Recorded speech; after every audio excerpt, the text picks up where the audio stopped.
La nuit, mes frères, est faite pour dormir, mais priez toujours avant de dormir. Alléluia. Priez toujours avant de dormir, à moins que tu aies prié toute la journée et tu dois te reposer la nuit. Mais si tu as eu une journée normale, mes frères, priez toujours avant de dormir. Je viens d'avoir une expérience qui a conforté ma position. Dernièrement, j'avais prêché et j'étais rentré à la maison très tard. Parce que des fois, je quitte ici à 22h, mes frères. Alors, j'étais arrivé à la maison, je crois, à 22h30. Alors, j'étais fatigué, je me suis dit, je vais me reposer et je prierai vers 2h, 3h, mais je me repose un peu. Je n'avais pas respecté mon programme de prier avant de dormir. J'ai dit non, je suis vraiment fatigué, je vais dormir et 2h, 3h, je vais me réveiller pour prier. Et qu'est-ce qui se passe? Notre fille, la cadette, se réveille et vient frapper à notre porte. Qu'est-ce qu'il y a?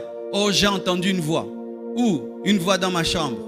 Oh, qu'est-ce que la voix? Non, la voix chuchotait. Et j'ai cru que c'était ma grande sœur, mais je l'ai réveillée, c'était pas elle. Mais j'ai entendu. Et moi, je ne néglige jamais ce que mes enfants me disent. Beaucoup de parents sont tout le temps philosophes, même dans les choses spirituelles. Ton enfant est en train de vivre une vraie expérience. Toi, tu expliques tout scientifiquement. C'est les dessins animés que tu avais vus. C'est le dessin animé. Papa, prie Dieu. Peut-être c'est pas le dessin animé. Et puis quand elle me parle, je me rends compte par le Saint-Esprit qu'elle a vécu une expérience, une attaque de l'ennemi. Et puis je prie pour elle, je la rassure, je lui prêche la foi, et puis elle s'endort. Et puis quand je rentre dans ma chambre, je commence maintenant à prier pour la nuit. Et je prie, et puis je m'endors. Vous savez ce que j'ai vu? J'ai vu dans cette nuit-là que je dormais, mais je dormais dehors. J'étais comme dans un jardin, et je dormais. Et j'étais étonné. Oh, mais comment je dors? Les gens passent. Les gens passaient. C'est comme si je dormais dehors. Et puis j'ai dit non. Et puis j'ai vu, j'ai refusé ça. Et puis je suis allé maintenant dans la maison. Et puis j'ai vu une clôture, grande clôture en fer, en métal, une porte métallique, une grande grue électrique qui traversait tout le jardin. Et ça bloquait. Et puis Dieu m'a dit, c'est ce qui arrive. Quand tu pries, tu scelles ta maison. Vous fermez les portes physiques de vos maisons. Est-ce que vous fermez les portes spirituelles?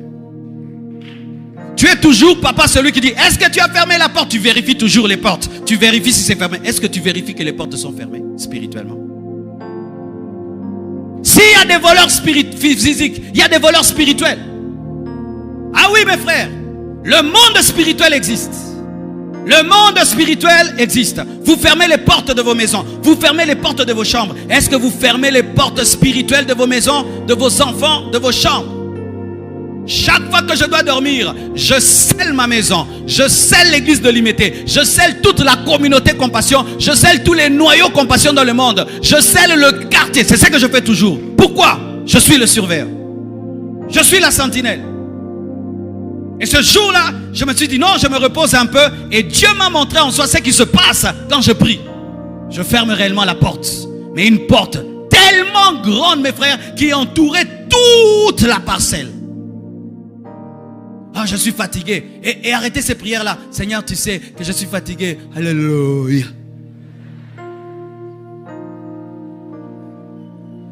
Alléluia. Arrêtez ces choses-là de prier endormi. Non. Parce que quand tu es endormi, tu peux croire que la porte de la cuisine est fermée alors que c'est seulement la porte du salon. Et quand tu pries endormi, tu ne vas pas bien fermer les portes.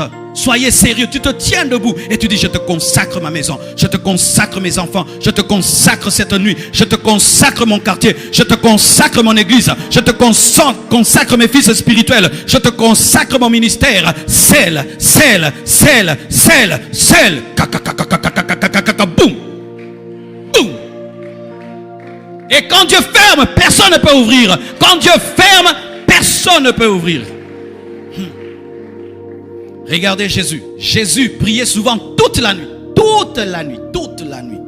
La Bible dit cela. Prenez le verset. La Bible dit ceci. Dans Luc 6, verset 12. En ce temps-là, Jésus se rendit sur la montagne pour prier. Il passa toute la nuit à prier. Il passa toute la nuit à prier. Jésus faisait souvent des veillées. Mais toi, tu n'arrives pas même à prier 1 heure avant de t'endormir. Mais Jésus priait souvent toute la nuit.